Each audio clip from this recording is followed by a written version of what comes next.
یہ میری خوش قسمتی کہ میں حضور کا امت ہوں، ساری زندگی اس کا شکریہ ادا کرتا رہوں تو کہ شکر ادا۔ ہم حضور کی امتی، نبی انتظار کرتے رہے، نبی منتظر رہے۔ حضرت خلیل اللہ کی بارگاہ میں پکار رہے ہیں، ربنا وابعث فیہم رسولا، مالک رسول بھیج دے۔ کوئی کہتا ہے لیسا بفظ ولا بغلظ، وہ ترشرو نہیں ہوگا، سخت مزاج نہیں ہوگا، ماتھے پہ شکنے لانے والا نہیں ہوگا، وہ پیار بانٹنے والا ہوگا، بس وہ آیا چاہ رہا ہے۔ حضرت عیسیٰ نے تو نام بھی بتا دیا نا، مبشرم برسول یاتی من بعد اسمہ احمد، لوگوں میں جا رہا ہوں، چلو نام بھی بتا دیتا ہوں، میرے بعد جو آنے والا اس کا نام احمد ہوگا۔ نبی انتظار کرتے رہے، 12 نبیوں نے انتظار کیا حضور کی امت میں ہونے کے لیے، تمنا کی۔ نستورہ راہب انتظار کرتا رہا، بحیرہ راہب انتظار کرتا رہا۔ شب ہجر کی سختیاں کوئی اس سے جا کے پوچھے، تیری راہ تکتے تکتے جسے صبح ہو گئی۔ زندگیاں گزار دی انہوں نے۔ سلمان فارسی کی کہانی سن لو، مجوسی کے بیٹے تھے، حق کی طلب میں نکلے، باپ نے گھر سے نکال دیا، ایک پادری کے پاس جا کے رکے، زندگی بھر اس کی نوکری کی۔ جب اس کا آخری وقت آیا، اس نے کہا میری تدفین کے بعد غموریہ چلے جانا، وہاں کا پادری خدا رسیدہ ہے، تجھے اس سے کچھ مل جائے گا۔ کہتے میں وہاں سے غموریہ آ گیا، پھر اس پادری کی ساری زندگی خدمت کی۔ جب وہ مرنے لگا تو اس نے کہا کوئی ایسا شخص نہیں ہے جس کے پاس اب میں تجھے بھیجوں، لیکن نبی آخر الزماں کے ظہور کے لمحے آ گئے، تو یہاں سے یثرب چلا جا، وہ اس نبی کی ہجرت گاہ ہوگی، تیری زندگی سنور جائے گی، تو نے بڑی محنت کی ہے، بڑی نوکری کی ہے میری۔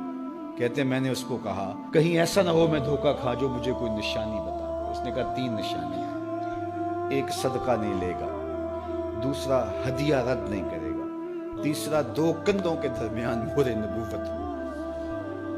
کہتے ہیں میں نے اس کی تدفین کی، یثرب کی جانب جاتے ہوئے ایک قافلے میں شامل ہو گیا، انہوں نے مجھے پکڑ کے اپنا غلام بنا لیا، لیکن میرے پہ مہربانی یہ کی کہ مجھے بیچا جا کے مدینے میں۔ ایک یہودی نے مجھے خرید لیا، میں اس کے باغ میں گوڈی کرتا تھا، کام کرتا تھا، کھجوریں توڑتا تھا، لیکن میں انتظار میں تھا کہ کبھی وہ نبی آخر الزماں آئے تو مجھے دید ہو، کبھی عرش پر، کبھی فرش پر، کبھی ان کے در، کبھی در بدر۔ رب میں عاشقی تیرا شکریہ، میں کہاں کہاں سے گزر گیا۔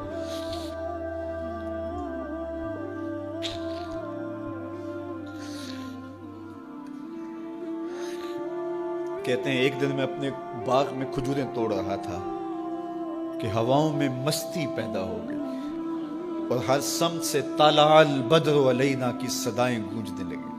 میں سمجھ گیا کہ وہ لمحے آ گئے، میں نے چھلانگ لگا دی اور دوڑ پڑا۔ میرے آقا نے سمجھا شاید غلام بھاگ گیا، اس نے دوڑ کے مجھے پکڑ لیا۔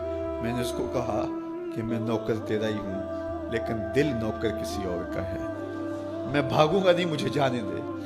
میں کچھ کھجوریں لے گیا تھا صدقے کی نیت سے، جا کے حضور کو پیش کی۔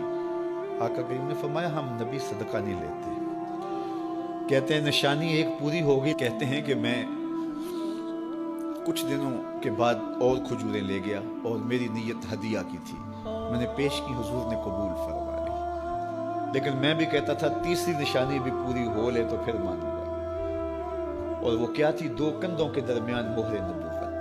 کہتے ہیں ایک دن حضور میرے باغ میں آئے، اور آقا کریم نے اپنے مبارک کندھے پہ چادر رکھی ہوئی تھی، اور چادر کی اوٹ میں مہر نبوت چھپی ہوئی تھی، اور میں پیچھے ہو کے دیکھتا تھا، اور میری آرزو یہ تھی کہ کوئی تیز جھونکا ہوا کا آئے اور چادر ہٹ جائے اور میں مہر نبوت کی زیارت کر لوں۔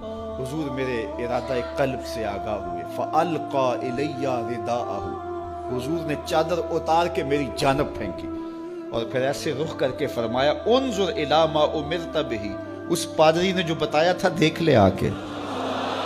تو کہا میں نے دیکھا کہ حضور کے 2 کندھوں کے درمیان۔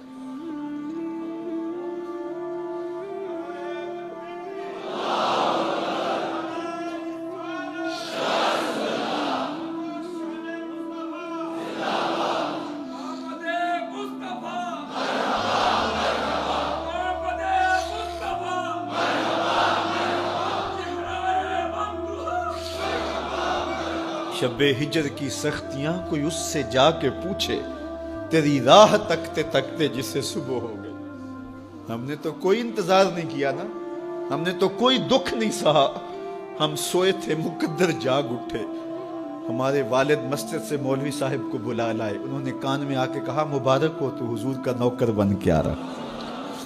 میرے والد گرامی ایک شعر جھوم کے پڑھا کرتے تھے, محمد جانے جانا ہے پیغمبر ہو تو ایسا ہو, رسولوں کی بشارت سے مبشر ہو تو ایسا ہو, امر توقیر کا سب کو موکر ہو تو ایسا ہو, کیا ہم کو غلام ان کا مقدر ہو تو ایسا ہو.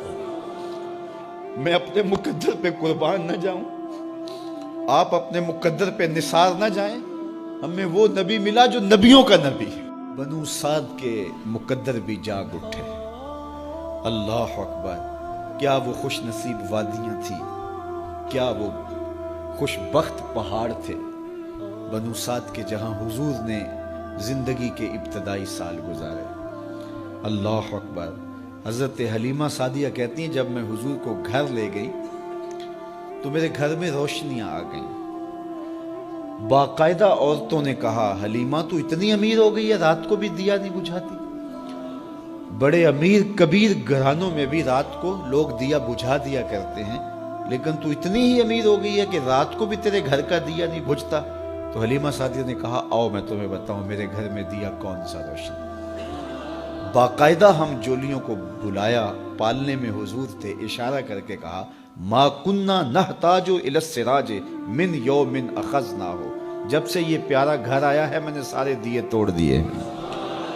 دیے کی ضرورت نہ مشعل کی حاجت, عجب روشنی تو نے پائی حلیمہ, بڑی تو نے توقیر پائی حلیمہ, بنی تو محمد کی دائی حلیمہ.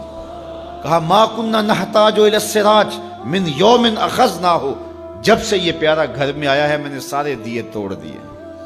جہاں روشنی چاہیے ہوتی ہے حضور کو اٹھا کے اس کمرے میں لے جاتے ہیں, وہاں انوار پھیل جاتے ہیں, روشنیاں پھیل جاتی ہیں. کیسے اجالے پھیلے, کیسی روشنیاں پھیلیں. حلیمہ دا چھپر کھجوری دے تھلے, حوراں وچھالے نوری مسلے, فرش تو عرش تک پہ گئی دہائی, حلیمہ نے لٹ لئی خدا دی خدائی. اللہ اکبر. وہ سارا دن تو صحراؤں میں گھوم لیتی تھی, اسے جب بھوک لگتی تھی لبوں کو چوم لیتی تھی. بخت جاگے حلیمہ سعدیہ کے حضور ان کے گھر آئے. اللہ اکبر. جدھر سے گزرتے گئے نور پھیلتا گیا, انوار پھیلتے گئے. حضرت سیدہ طیبہ طاہرہ حضرت عائشہ سلام اللہ علیہا فرماتی ہیں کہ میں کچھ سی رہی تھی کہ میرے ہاتھ سے سوئی گر گئی. اب حضور کے گھر میں دیے میں جلانے کے لیے تیل بھی نہیں تھا. میں پریشان تھی, سوئی گر گئی. اتنے میں حضور تشریف لائے. حضور مسکرائے, کہتی ہے میں نے گمی ہوئی سوئی تلاش کر لی. اللہ اکبر. تو یہ روشنی تھی, یہ انوار تھے. اللہ اکبر. اذا ضحک یتلالع فی الجدر, جب حضور مسکراتے تھے سامنے والی دیواروں پہ عکس پڑتا تھا. اللہ اکبر. جب مسکراتے تھے نور پھیل جاتا تھا. اذا تکلم رؤیا کالنور یخرج من بین ثنایا, حضور کے سامنے والے دانتوں میں ہلکا سا فاصلہ تھا, اور جب آقا کریم گفتگو کرتے تھے وہاں سے نور کی کرنیں چھن چھن کے نکلتی تھیں, انوار پھیل جاتے تھے.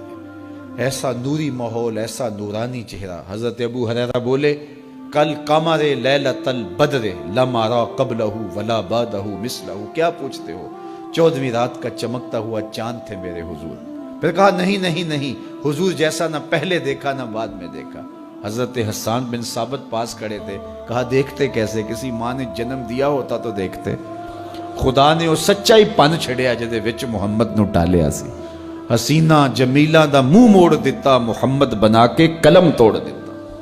مثل او در عالم امکان متصور نیست. حضرت شیخ مجدد کہتے ہیں حضور کی مثل بزم عالم میں ممکن ہی نہیں ہے, ہو ہی نہیں سکتا. اور اقبال کا لہجہ بھی دیکھیے, رخ مصطفیٰ ہے وہ آئینہ کہ اب اس سا دوسرا آئینہ, نہ کسی کی بزم خیال میں نہ دکان آئینہ ساز میں. تو وہ پیکر تراشا, وہ پیکر تراشا, مکھ چند بدرشا شانی ہے, متھے چمک دی لاٹ نورانی ہے, کالی زلف تیک مستانی ہے, مخمور رکھی ہن مد بھری. کیسا جمال دیا, کیسا حسن دیا. اچھا بریلی کے امام سے بھی پوچھ لیجئے. اللہ اکبر. بل بل نے گل ان کو کہا, کمری نے سروے جاں فضا. بلبل کی منتہائے پرواز تو یہی ہے نا، کسی کو پھول کہتے۔ بلبل نے گل ان کو کہا، کمری نے سروے جاں فضا، حیرت نے جھنجھلا کر کہا یہ بھی نہیں وہ بھی نہیں۔